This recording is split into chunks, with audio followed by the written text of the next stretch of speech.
Hi, today I'm going to look at another notoriously bad part of the E36, which is its sound system.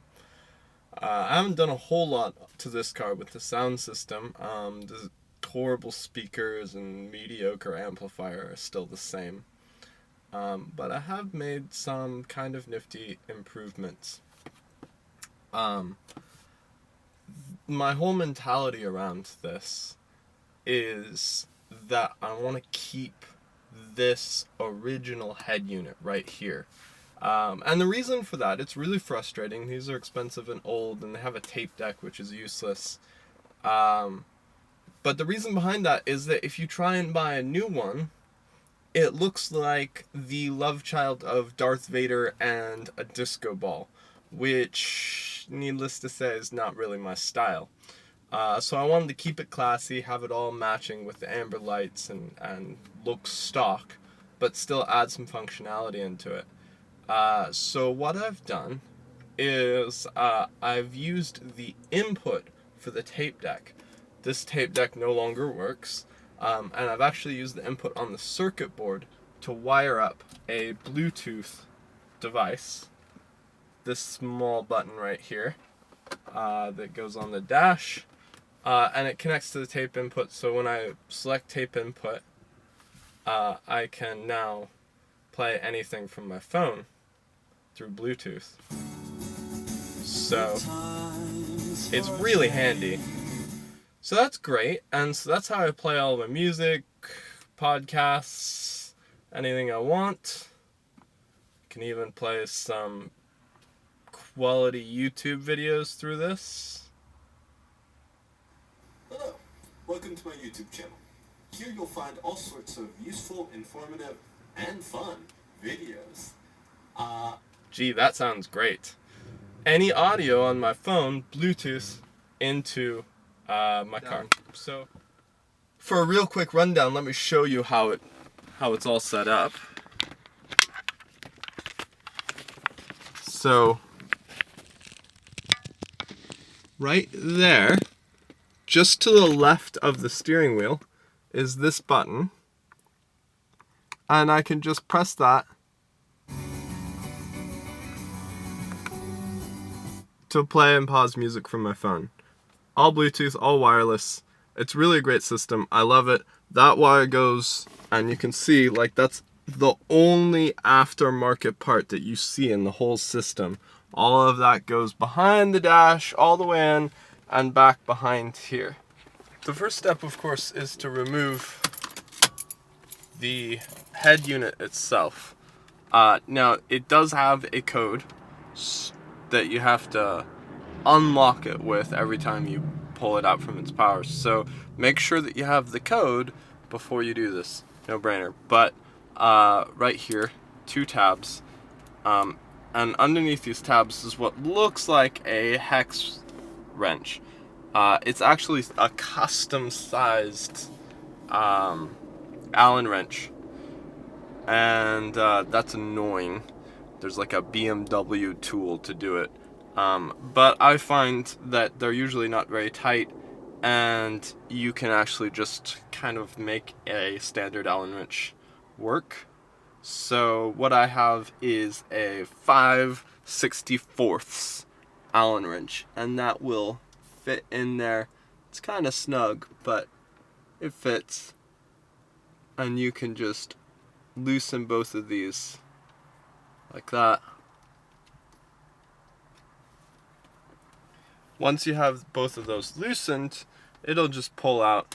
I usually just stick my finger in the tape deck. It should come out easy, so if it doesn't, you might not have both those tabs loosened completely. So pull it out, and then just start disconnecting everything. You will have 3 wires to disconnect. You have to pull this up, like so. Jeez, and the thing pops off. Alright, I have my head unit out of the car here, and and I'm gonna show you how I added my Bluetooth module. Basically, I just wired in a headphone jack, which you see right here, and you can put this kind of behind the dash and plug a Bluetooth module into this, and it'll be completely invisible. The car will look totally stock, which was one of my major goals for this project. So to start, you have to remove the screws. I already removed one there. Same one on the opposite side. And one's on the back.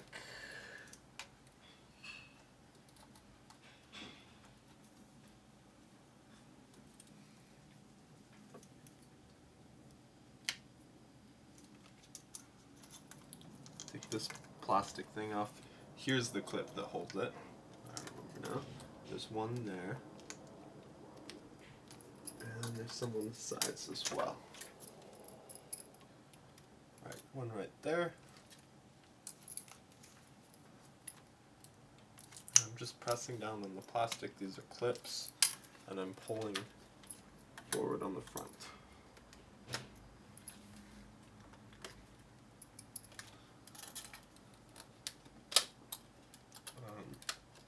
Prying the plastic up to get over that little ledge there.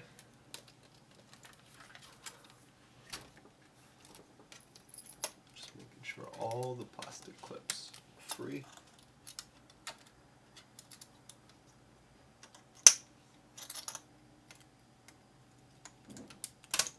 There we go.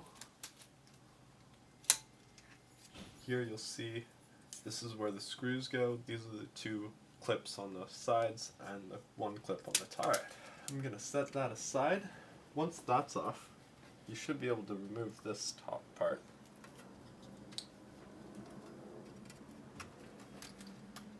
There we go, just pull straight up.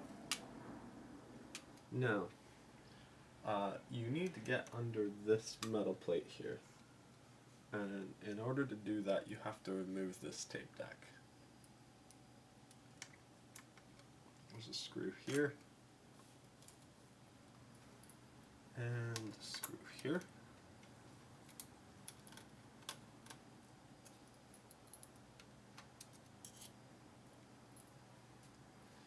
A screw over here.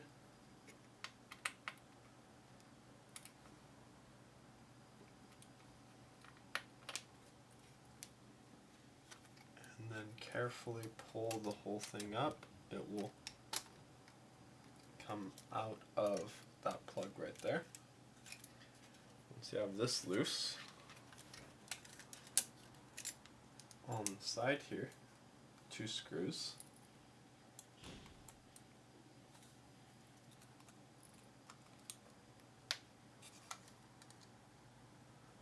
There we go.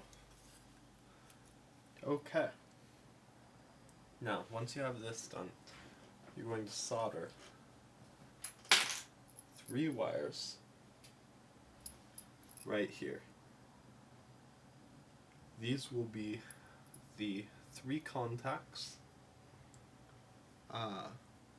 closest to the edge right here and to the end. They're all right in a row. And it's tricky to solder because they're very close to each other. But what I recommend is you solder these 3 wires on carefully. And then once you have the loose wires, connect them up to this just temporarily and test it until you're sure that you've got the wires connected correctly. Solder them on here, test them on here. And there you can see how I've wired it up. Black is the first one, and that went on the longest pen here. Green is the second one. That went on the second to longest pen. And red is the third one here, and that went on the shortest pen. I believe that's correct, I tested it, but like I said, solder them on, just temporarily connect them up, and then test it by just plugging this into an MP3 player or something before you get everything installed again. Once you have that, just thread the wires through somewhere like this, I actually threaded him through the side here before I put this thing on. And you can reinstall it in the car.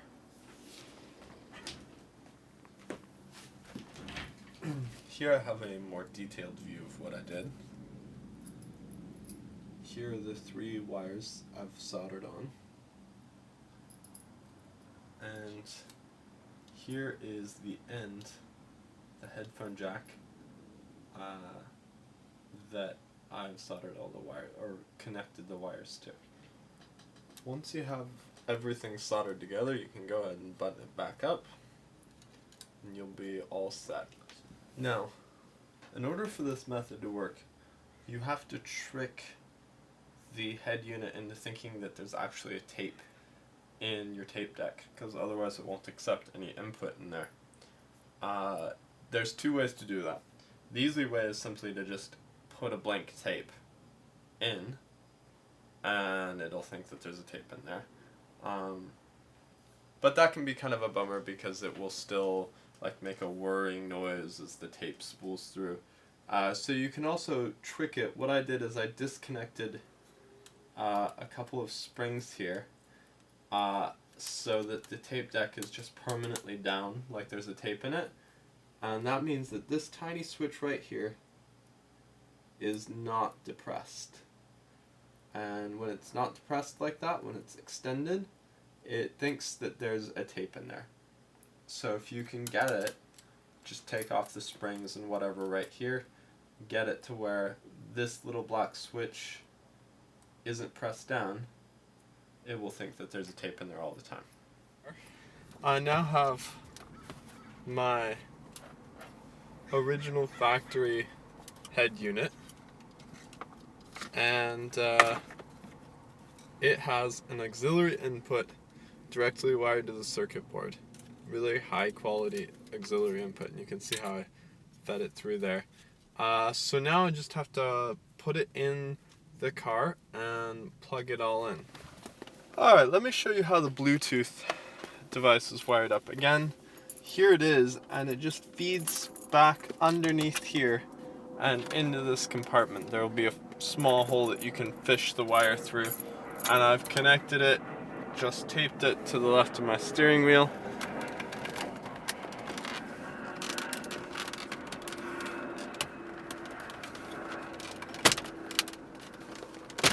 You have to pull this out so that you can see it, and you also have to push that out.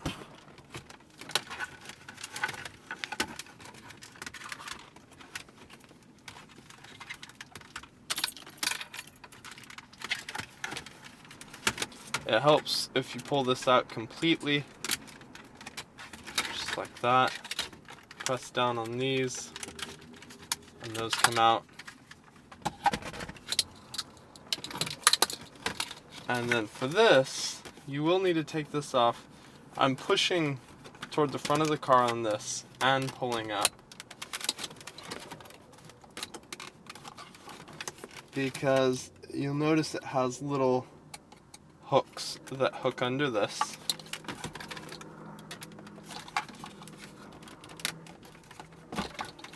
After that, it's simply a matter of getting it around there. For power, you can tap right into this here. You can either solder onto the existing cigarette lighter, or what I did is I ran a whole new wire. And this right here is just a second cigarette lighter that I wired in with an inline fuse.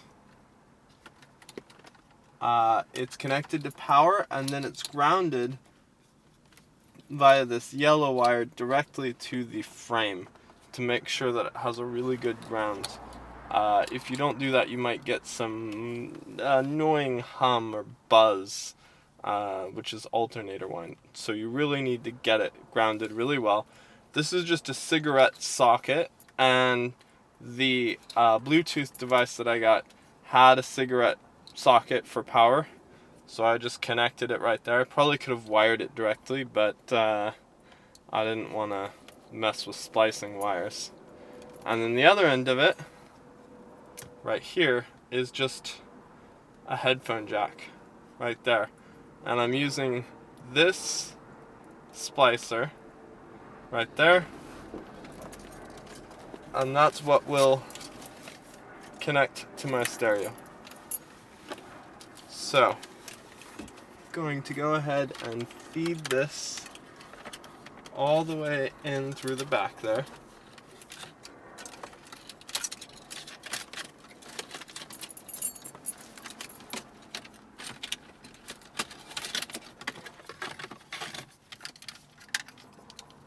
Can plug in the connectors.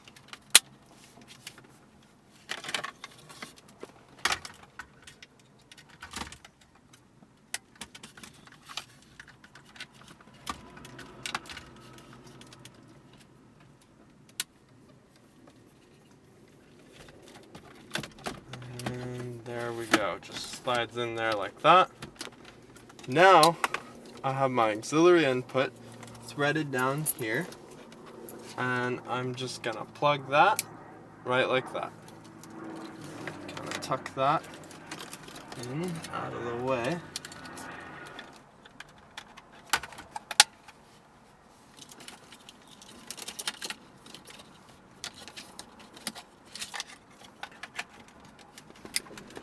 Alright, there's that.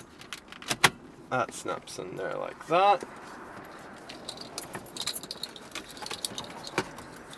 Make sure you have these two cables for your computer. And I like to fit the bottom. See those little hooks there? Those are the things you gotta watch out for. Fit the bottom underneath there like that. And then with these two out, you can push the back in and snap it in. Then you're gonna connect these.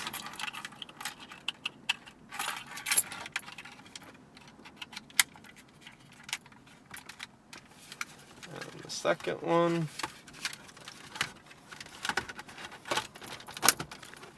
Okay, so you'll see this is the only thing showing of my entire Bluetooth device. I press that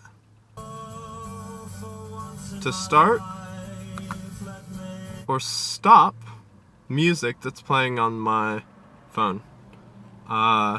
It's super convenient. It's a really clean install. It's something I haven't ever seen before, not exactly. But it's really great. I can't recommend it enough. If you're interested in doing something like this in your E36, I'll post a link down in the bottom of this video so that you can visit my blog and see some of the products that I used and just give you a little more detail there.